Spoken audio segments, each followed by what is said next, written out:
People, Deluded, I'm back again. Thank you for always watching and rocking and dealing with my stuff, people. If you just saw my sock, I'm about to put my socks on and go out, people. I'm still in sliders right now.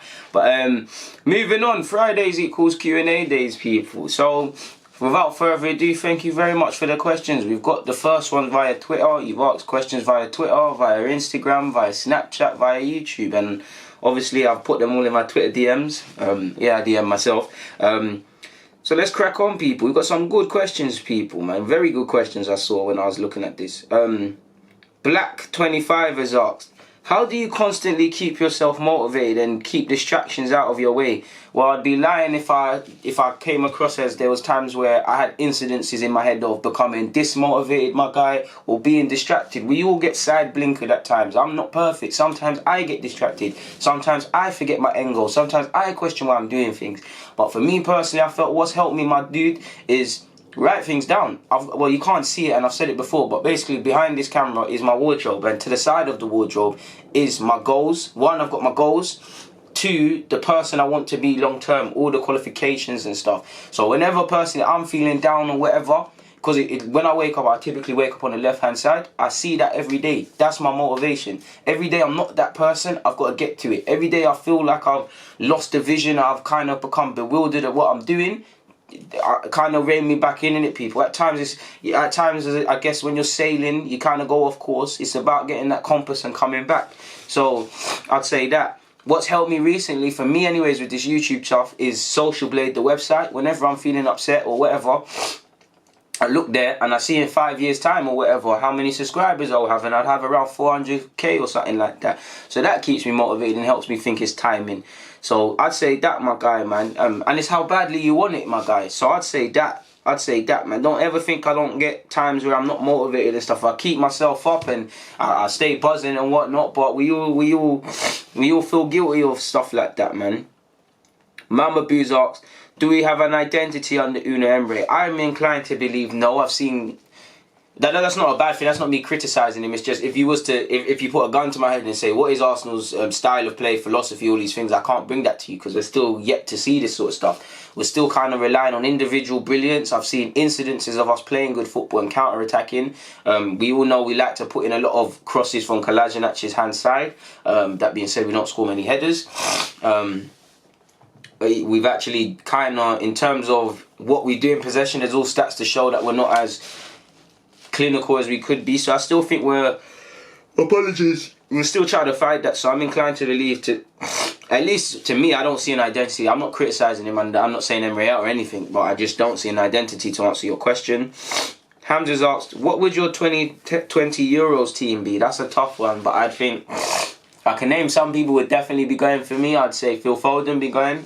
I know I say young players need to go out and play and whatnot. Foden would go. Sancho would go. Callum Hudson-Odoi, if fit, Reece Nelson would be an outsider. Callum Hudson-Odoi, one of them would go as well for me. Joe Gomez would be one of the first on the team sheet. John Stones, Harry Maguire, Chilwell at left back. Right back is obviously Trent and Kyle Walker. They picked themselves. Midfield, I'm not too sure. Loftus-Cheek, if fit, goes for me. Obviously, you've got to bring Dele and them man there. Kane as well, Sterling as well. Need a plan B sort of striker, man. I can see why Southgate brings Welbeck, my guy. I see why he brings Wells. In terms of the strikers, where I'd have question marks. Because what strikers? Because I'm not gonna lie, I'm not feeling Tammy Abraham like that. Solanke, I'm not feeling him like that. Callum Wilson, I suppose, can do his job, but it's all a bit. So moving on. Apologies for not being able to answer that. Gibbs has asked, positives and negatives for the start of the season we've had so far. I'll start with the negatives because they're the bad thing. Negatives, individual errors are still playing a part in our game. We've kept only one clean sheet. Individual errors have cost us against the top 6. I'd say they're the only two kind of mistakes for me. We're still like that. We still got them. Positives, I think against Liverpool and Spurs, I've seen a game plan, whether I've agreed with it or not. I've seen a game plan, so that inclines to me to believe, which I didn't see last season, in that Emery is able, because I do think the players let down Emery. There's many times I saw Emery, it looked like in a week he's giving you everything what you need to do, and within 30 seconds you've gone and messed it up. So I've seen them listen to Emre's tactics. Against Liverpool, I didn't agree with it, but it looked like we worked all week on something, my dude, and then we tried to implement it. The Spurs game as well, because I did see similarities from the Spurs game last season, but differences mainly in the way we're pressing. So I'd say that there are positives. Obviously, Pepe looks exciting as well for all his frustration. So I'd say that would be the positives and negatives. Craydon asks, do you think Tyrese John Jules can play that Firmino-type role as a striker in the future? Who knows, man, because he as good as he is with his back to go and playing up front, his playmaking abilities are good. I always say he's the closest thing to Lacazette out of these young strikers at the club. Maybe, who knows, man, he could have a future there, because you see him drop into the 10 role, that sort of creative midfield support striker sort of role at times, and he does mix it up a bit. Who knows? I wouldn't rule it out, but I personally feel he'd be an out-and-out sort of striker, or an out-and-out support striker. I don't feel he'd be a false nine like Firmino, but I just don't think his makeup's like that. I think his skills is elsewhere, but who knows? You can't rule out anything, and you don't know me. I'm a big fan of Tyrese John Jules, man. I think he's a baller. Whether he makes it at Arsenal or not, I think he's going to have a future in the game, and a very good one, and I'm supporting him all the way, because you don't know me, I like young players, and I think he's someone I like, really. You've also asked, would you say a midfield of Guendouzi, Joe Willock and Emil Smith-Rowe could be a reliable three-man midfield in the future? Who knows if they all develop, my guy. Admittedly, I'd want some tenacity in that midfield, to be fair, with one of them, but who knows? And to be fair, yeah, you'd have to say, because all three of them can have futures at this club and should develop into players in regards to whatever role they want in the squad's down to them, but they should develop into long-term options for either Emre or succeeding managers in the next few years to work with people, because Emil's got talent, Guendouzi's a baller, Joe Willock's been doing his thing as well. Rian's asked, is Emre good enough for Arsenal? I believe so. So hopefully that. Gems asked, do you think Ozil will make his way into the team on a regular basis? I think at some point he'll get a run in the side, purely because, maybe not now, but due to the fixture pile up, we haven't got that many creative players. It's Joe Willock in that 10, it's Emil Smith-Rowe if used, Nelson can be shoehorned there, but only options you can say convincingly based on what we've seen that Emre will go with is Joe Willock in that 10 from time to time, Ceballos in there, and Ozil. And really, Joe Willock's a creative player, but let's just say Ozil and Ceballos and cut the crap. They're the only two creative midfielders in the team, so there will be a period Ozil will be needed. When it comes, I'm not too sure. Yeah. Uber Laka 2 asks, from the squad we now have besides Ceballos, because he's here on loan, do you honestly believe it could be a title-winning squad? Nope. As much as I like the team, nope. We're about, I'd say, at a push 2 positions, people. On top of improving mentality and clean sheets, you need that centre-half that gives you confidence, which I can't say is here. And I think we need a better midfielder to come into that to really begin to talk about a title challenge, away from consistency and everything else that is needed. Baritas asks, would you give Maitland-Niles a chance in midfield once Bellerin returns? Yeah, I definitely would, my guy. I think he's earned the right to be given an opportunity in that role. If whether Emre sees him as a winger, sees him as a midfielder and not just a fullback is another thing. So that's a good question. Mike asks, what should the club do with Mustafi in your opinion? Well, my opinion was to sell him, but there's nothing we could do there, my guy. Like, literally nothing we could do. He couldn't get a move, so we're stuck here. Tavins asks, why do you think Xhaka plays more than Torreira? You'd have to ask Unai Emery. You actually have to ask Unai Emery. I can't answer that one, my guy. I don't know. Lee Kings asks, do you think the likes of Leon Bailey and Ravel Morrison can help Jamaica recruit more high-class overseas players to improve the quality of the team? I suppose so. People can, if Leon Bailey keeps developing and people look to him and say, wow, he's a decent player, we all want to play for Jamaica now, then sure. And Ravel Morrison as well. We've got to look at it in that, especially with English-based players, the ones of African and West Indian descent, really and truly, only a couple of them in recent years are picking Nigeria or picking Jamaica or picking Ghana and all of these sides first choice. The majority of them are riding the England train until either this is not going to happen for them or they're not good enough. Like, you're hearing rumours Tammy Abraham wants to change to Nigeria. Who knows, people? I think Nigeria, I would love, if I was Nigerian, I'd love to represent the country of my heritage. And you see how they've taken to Iwobi despite the fact that he's more or less grown up here. And I know he was technically born in Nigeria, I think, but you see what I'm saying, people? They act like he was born in the capital and he lives in the capital. And I say it kind of helps Iwobi because he does get criticism. But imagine if he was playing for England week in, week out, the amount of criticism he would get. So I would say yes, it would help, or at least I'm hoping it helps. But we just the way, if you're looking at it, there's corruption in a lot of FAs, and people still see the representing the country of their heritage as the lesser option. People, you look at Lookman, who's played for England at youth level. If he goes and plays for Nigeria, people are going to look at it as yes, because he's not made it at Everton. Like, no. Nigeria is just as good of an option to pick as England. Obviously, England are a better competitive side, but there's different reasons, people, especially for dual heritage people like myself, whether you're of African descent, English descent, or if you're like Hamza Chadwi, where you've got West Indian descent as well as, I believe, Asian descent in you, where you can play for, I believe, Bangladesh, Jamaica, and England. You've got a lot to consider. Your mum and dad's side, your heritage, your grandma, one grandma, this grandma. You've grown up in Leicester. How English do you feel? So it's never an easy question and never an easy option. Moving on, Jacob Nems asks, would you like to see Nagelsmann at Arsenal? Sure, once he gets a bit more experience at Leipzig, I'd love to see him long term. Cameron's asked, how do you get links in the football world? Simply talking to people. Anywhere, any opportunity you get, people. It's crazy. 9 times out of 10 it's through middlemen. Like, you might go to the same doctors as an agent and you start up a conversation just by talking at grounds and putting yourselves in environments, people. You never know who you specifically will meet and whatnot. So that's a good question. Moving on to YouTube now, where we've got some more questions.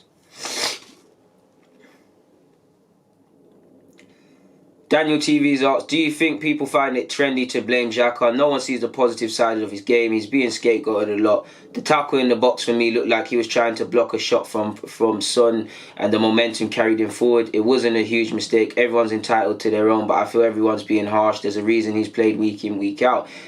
I think you're bugging out a bit, my guy. I don't know if he was trying to block, he was brainless sliding in, so I disagree. But like you said, I respect everyone's opinion. I agree and disagree with you. I do think, like you said, where obviously players, especially people like Xhaka, let's be honest, he will make another mistake. I do think players like that do become scapegoated, because there's the games where we've lost or whatever. Even Mustafi, I'm the first on Mustafi's case, but there was times he wasn't the worst player on the field, he didn't actually do anything. And I'm watching people's reviews of games and I'm listening and I'm hearing, yeah, Mustafi, this and that. I'm thinking, hold on, you weren't watching the game. You're just speaking with agendas. I just want the best for my club. So you don't know me, or you know me, Daniel, because I always see you in your comments. Me, I praise. If Xhaka deserves to be praised, I praise him. If he doesn't, I'll critique him. That's what I believe it should be. If you're terrible this week, I'll tell you you're terrible. If you was amazing this week, you're amazing this week. I'm not gonna lie. Do you get it, my guy? And I do think people have put up battles in their drawn up battle lines with a lot of players, not just at Arsenal but elsewhere. There is a reason he plays week in, week out. It's the manager's choice, and clearly there is a positive. He has given Emery over these, including this year, 2 years, and obviously at Wenger's. But the same logic, you have to wonder why, what he does offer. Because if he's been playing week in, week out, and there's still these mistakes and there's still these grey areas, you have to wonder, people. You have to wonder. Again, there's nothing wrong with being a fan of Xhaka, but I assume you're on the side where you'll back Xhaka to heaven comes. And I do think potentially, based on what you've just said, you yourself has already picked. You're not in the middle ground. You're kind of pulling the wall underneath the wall over everybody's eyes there, because he definitely wasn't trying to block a shot there, my guy. There is a reason he plays week in, week out, but I'm sure within this Arsenal team there's other players that play week in, week out, or have played week in, week out, and you question that. So I do feel using that there's a reason he plays week in, week out, or there's a reason the manager selects him, while true, is an outdated argument, people. Everyone's entitled to their opinion, like you said, people, and I think Xhaka is frustrating because he's not learning from his mistakes. But I'd implore you should watch that again, because he's just aimlessly sliding in. And if you're trying to block a shot, you definitely don't try and block a shot in the fashion he allegedly did, based on what you're saying. But shout out to you, Daniel, man. Thank you for always commenting and whatnot. Tom X asks, should Mustafi play in cup games? Only if needed and we've got injuries and we really need to rest players. I would say nope. We really got to force his hand with leaving this club. Diabolical, this guy's always in my Q&As. Let me super like that comment.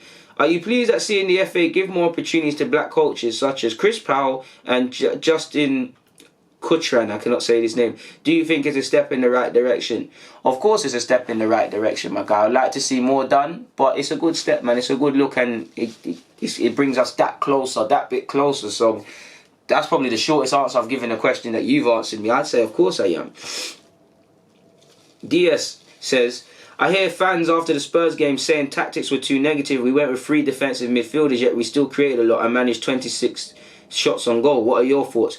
Yeah, I'll get that as well, my guy, because in my comments a couple of people said they were shocked that I kind of sided with Emery. I don't see nothing wrong with the tactics. He went with Aubameyang, Lacazette and Pepe. Yeah, he could have thrown a Ceballos or an Ozil behind them to assist them, but you can't have it all, people. If he went out there with the maddest attacking teams and we got overrun in that Spurs midfield, which I and a lot of people was assuming was going to happen prior to the game kicking off, what would you say? I get it. You can't give with one and take with the other. If he's thinking, alright, cool, I'm going to play these front three, but I want a bit more of a dynamic defensive, not even defensive mids in my opinion, a flat midfield three, you can't begrudge him for that, people. How do you not know that that's what he wanted to go with? He wanted to go with Torreira and these guys there, and Torreira, Guendouzi and Xhaka, and then like you saw with Ceballos, bring these creative players on if it's a different game. And yes, Ceballos probably should have started, but based on the game the previous week, did he really earn that right? No, he didn't. He was fantastic against Burnley, so he started against Liverpool. Bad games happen. Like you said, we created 26 shots on goal. They're obviously, for me, I'm more angry with the individual mistakes and just how we didn't take our chances when we were piling it on, really. The only criticism I'd say as well, last 5-10 minutes of the game, as both teams kind of got tired, it did get a bit manic and it was a bit nervy, and we did look a bit open at times defensively when Spurs broke, but people are just moaning for the sake of moaning, man. There's definitely been times we've been negative, but that wasn't one of them. Brimshaw Cups asked, what should we do with Lacazette if Aubameyang no longer wants to play on the left wing or Emery refuses to play him there even more? Well, it's one or the other. It's either you go with two out and out strikers, or you just go with either Aubameyang or Lacazette. Like, they've got to be prepared for this. I would like, you know me, more often than not, Aubameyang and Lacazette always on the same field together, because I think they bring the best out in each other. More often than not, the front three and Pepe in addition to them play.